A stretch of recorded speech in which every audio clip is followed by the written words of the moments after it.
जय शिवराय, जय भीम, जय लवजी। मुख्यमंत्री लाडकी बहीण योजनेचे माननीय मुख्यमंत्री, उपमुख्यमंत्री, आणखी उपमुख्यमंत्री आणि सर्व त्यांचे नेते मंडळी, आमदार, खासदार ह्याचा डामडौल करतात। तर मला त्यांचा एक छोटासा प्रश्न विचारायचा आहे।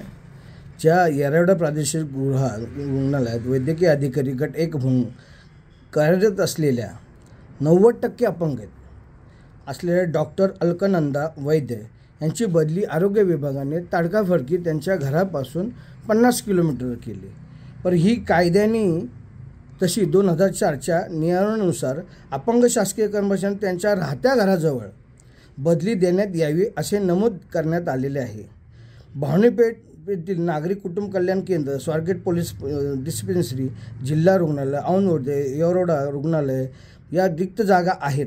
मात्र तरीही तिथं इतक्या बदल्या केल्या, पण ह्या बदल्या राहिलेल्या आहेत। मग तुमचं ह्यांच्याबद्दल, डॉक्टर वैद्यांच्याबद्दल तुमचं जर काय मत चांगलं नसेल आणि तुम्ही इथं मीडियावर, प्रचारावर तुम्ही जो भरघोस खर्च करताय की कुठल्या आजीला समोर आणतात की मी माझ्या नातवांना सांभाळू शकते, कुठली टायपिंगवाल्या बाईला समोर आणताय, शिलाई मशीनवाल्याला आणताय, ह्या सगळ्यांना आणताय, चांगली गोष्ट आहे, आनंदाची गोष्ट आहे। ह्या माझ्या गोरगरीब जनतेला त्याचा फायदा होणार आहे। पण ह्या अधिकाऱ्याचं काय?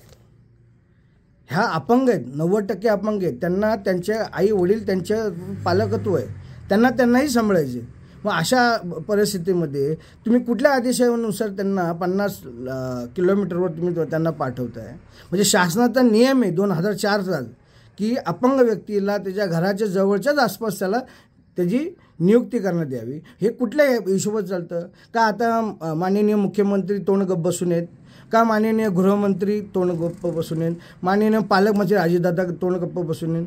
आरोग्यमंत्री तर आपण इतका हुशार केलेला आहे की त्याला त्याचंच कळत नाही की आपण कशाला आलो आहे आणि काय आपल्याला करायचं आहे। असे तानाजी सावंत ह्या अशी जर मंडळी जर ह्या राज्याचं शासन करत असतील तर ह्याच्यासारखं दुर्भाग्य नाही आहे। आणि मला आपल्या माध्यमातून एकच सांगायचं आहे की माझ्या सगळ्या महाविकास आघाडीच्या कार्यकर्त्यांना, नेत्यांना की ह्यामध्ये काहीतरी बोला, ह्याच्यामध्ये त्यांना निर्णय द्या आणि त्यांना त्यांच्या योग्य ठिकाणी त्यांची नियुक्ती करून द्यावी, हे लक्षात ठेवा। कारण आता ही काळाची गरज आहे। आपल्याला काही झालं तरी महाराष्ट्रामध्ये यावेळेस महाविकास आघाडीचं सरकार आणायचं आहे आणि महाविकास आघाडीचाच आपल्याला तिथं मुख्यमंत्री बनवायचं आहे, हे लक्षात ठेवा।